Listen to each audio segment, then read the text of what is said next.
అందరికీ నమస్కారం.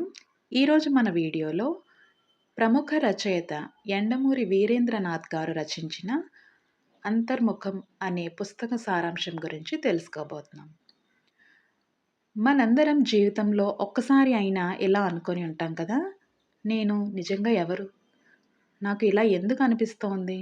నా మనసే నా శత్రువా? లేక నా స్నేహితుడా?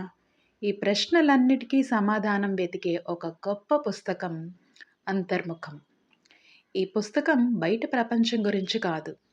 ఇది పూర్తిగా మన లోపలి ప్రపంచం గురించి, మన ఆలోచనలు, మన భయాలు, మన భావోద్వేగాలు, మన మనసు చేసే ఆటలు అన్నిటినీ చాలా స్పష్టంగా, సూటిగా ఈ పుస్తకం మన ముందుంచుతుంది. అంతర్ముఖం అంటే ఏంటి? అంతర్ముఖం అంటే మనలో మనం లోతుగా చూసుకోవడం. మన మనసుని మనమే గమనించుకోవడం. మనమందరం బయట ప్రపంచంలో బిజీగా ఉంటాం. కానీ మన మనసు లోపల ఏం జరుగుతోంది అనేది ఎప్పుడైనా ఆలోచించామా? ఈ పుస్తకం అదే చేయమంటుంది. యండమూరి గారు ఒక ముఖ్యమైన విషయం చెప్తారు. మన జీవితాన్ని నాశనం చేసేది పరిస్థితులు కాదు, మన ఆలోచనలే. ఒక సమస్య వచ్చినప్పుడు సమస్య కంటే దాని మీద మనం చేసే ఆలోచనే మనకు ఎక్కువ బాధిస్తుంది. అంటే మన శత్రువు బయట కాదు, మన లోపలే ఉన్నాడు అని అర్థం. ఈ పుస్తకం మరో నిజం కూడా చెప్తుంది. మన భావోద్వేగాలు మనల్ని కంట్రోల్ చేస్తే జీవితం గందరగోళంగా మారుతుంది. కానీ మనమే మన భావోద్వేగాల్ని కంట్రోల్ చేస్తే జీవితం చాలా ప్రశాంతంగా మారుతుంది. అందుకే యండమూరి గారు ఇలా చెప్తున్నారు. మనసు మీద అవగాహన పెంచుకోవాలి.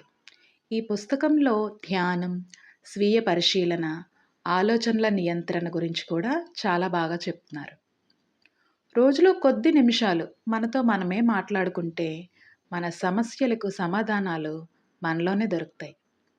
ఎవరో వచ్చి మన జీవితాన్ని మార్చరు. మనమే మన జీవితాన్ని మార్చుకోవాలి. ఈ పుస్తకం మనకు చెప్పే అతి ముఖ్యమైన పాఠం ఇదే. జీవితంలో మార్పు కావాలంటే ముందు మన ఆలోచనలు మారాలి. బయట ప్రపంచాన్ని మార్చడం కష్టం. కానీ మన ఆలోచనలు మార్చడం మన చేతుల్లోనే ఉంది కదా! అంతర్ముఖం ఒక నవల కాదు, ఒక కథ కాదు. ఇది ఒక మనసుకు అద్దం. మనల్ని మనమే తెలుసుకోవాలనుకునే ప్రతి ఒక్కరూ ఈ పుస్తకం తప్పక చదవాలి. మీకు ఈ వీడియో నచ్చితే లైక్ చేయండి. బుక్స్ అంటే ఇంట్రెస్ట్ ఉండే వాళ్ళకి షేర్ చేయండి. జీవిత పుస్తకాల ఛానల్ని సబ్స్క్రైబ్ చేయండి. ఇలాంటి మంచి పుస్తకాల సమీక్షలతో మళ్ళీ కలుద్దాం. అంతవరకు మీ మనసును మీరు తెలుసుకోండి. ధన్యవాదాలు.